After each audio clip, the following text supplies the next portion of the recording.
The Mets have made a blockbuster trade as we have breaking news to go over on the team right now, as the Mets have just acquired one of the best pitchers in the MLB, and it costed a very hefty price that many fans are going over right now regarding this team, while the Mets also added a nice sneaky piece as well that nobody's really talked about since this trade has been official as of around an hour. Guys, there is so much to talk about on the Mets right now as we have a huge report to go over, and we're not going to make you wait for it. We're not going to dance around it at all because it's official. The New York Mets have acquired all-star right-hander Freddy Peralta in a trade with the Milwaukee Brewers. The deal is done. Top prospects Jet Williams and Brandon Sprout are headed to Milwaukee. One more big league pitcher will head to the Mets as well in the deal. So, with all that being said, the New York Mets have went out there and acquired a blockbuster talent in a massive blockbuster trade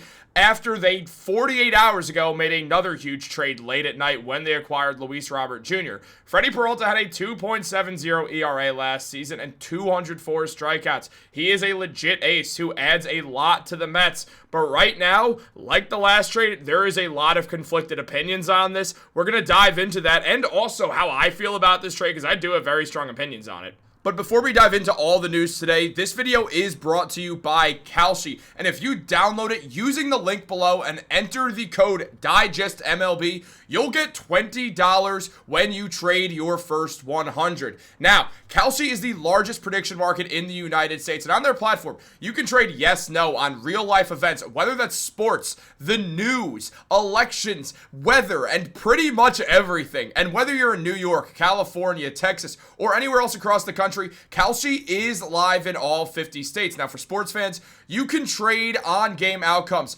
playoff chances, or player performances, all on a regulated market where you can cash out at any time. Now, guys, right now, the NFL playoffs are about to kick off, and what we are seeing is a very competitive AFC right now, and depending on the team that you decide to trade on, you can get a very nice payout. I believe the Buffalo Bills with Josh Allen, who I think is the best player in the AFC, will pull off being the AFC champions, and we will see Josh Allen play in his first Super Bowl. And if you trade $10 on that, you will get $52 back. It's a great deal, guys. And remember, if you use the code DIGESTMLB, that is DIGESTMLB, you get $20 when you trade your first 100. But let's get into the news today, guys. We have a lot to go over.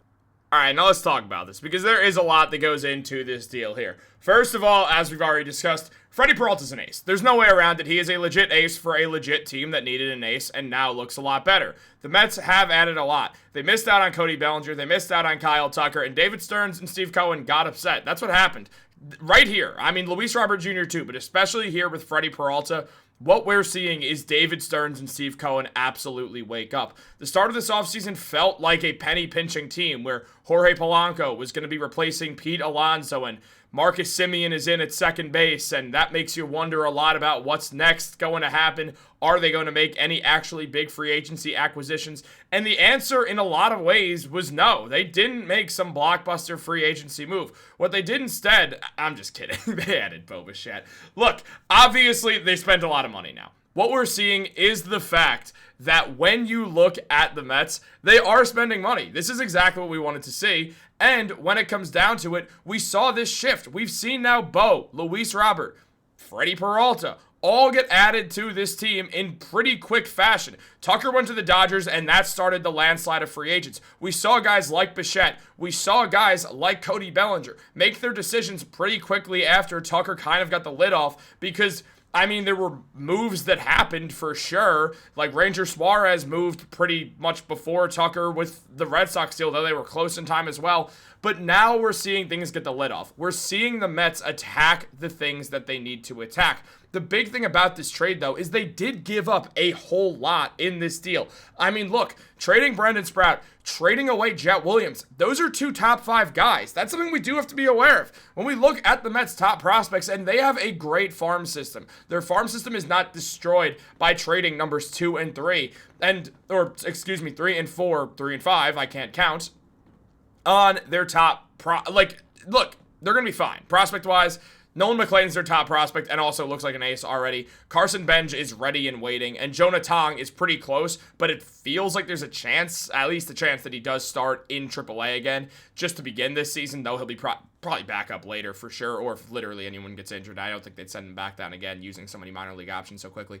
But, like, when you look at some other guys here, it doesn't really feel like the Mets are going to be lost without both Jet or Sprout. First of all, you're bringing a starting pitcher for Sprout. You're bringing in Freddy Peralta. Sprout, I mean, didn't have a bad run of it at all. I'm not trying to say he did, but it's not like he was changing the world the way that Nolan McLean instantly came in and looked excellent. Freddy Peralta is going to instantly come in and hopefully look as excellent as he's looked over the past couple of seasons. That's important here. And with Jet Williams, at the end of the day, where was he going to play? That is a question. I mean, Bichette, yeah, maybe he leaves earlier than expected, opts out and ends up going somewhere else next season. It's possible, and then Jet Williams steps in. Maybe Marcus Semien cannot hit a baseball, and that becomes an issue, and Jet Williams comes in there. Two realities, or two situations that are realities here. That is really what I'm afraid about with this move. It is a strange price to pay for a rental. So, obviously, rentals have not really been cheap in recent history as well. We've seen that happen a few times now. I mean, Juan Soto, the biggest example of that, and it worked for the Mets. But we've been on the right side of a rental before where the Yankees traded prospects away and just talent, and they had Soto for a year. They looked great. Mets came in and took Juan Soto. Now the Mets, they know the risks of what happens when you go out there and you make a rental like this where you give away top talent. So right now, they have to be very confident they're going to sign Freddy Peralta in free agency or upgrade with Tarek Skubal. Those are the two options here. You either upgrade with Skubal and then you don't care that you lost Peralta, or you keep Peralta around for a while and then nobody's really going to blink until eventually when they're using their infield prospect, but there's other guys around that they could figure that problem out, and Simeon's still got 3 years left on the deal, so I imagine they'll play him at least while he's still really effective in the field, which he absolutely is. Now with Williams, he had never played in the majors, but he had a good 2025 in the minors for sure. I mean, a 261 batting average, 828 OPS, excellent fielder, could bounce around the middle infield or center field. There's a lot. I prefer him as an infielder personally, and I imagine he'll play shortstop because he can. That's my guess about Jet Williams.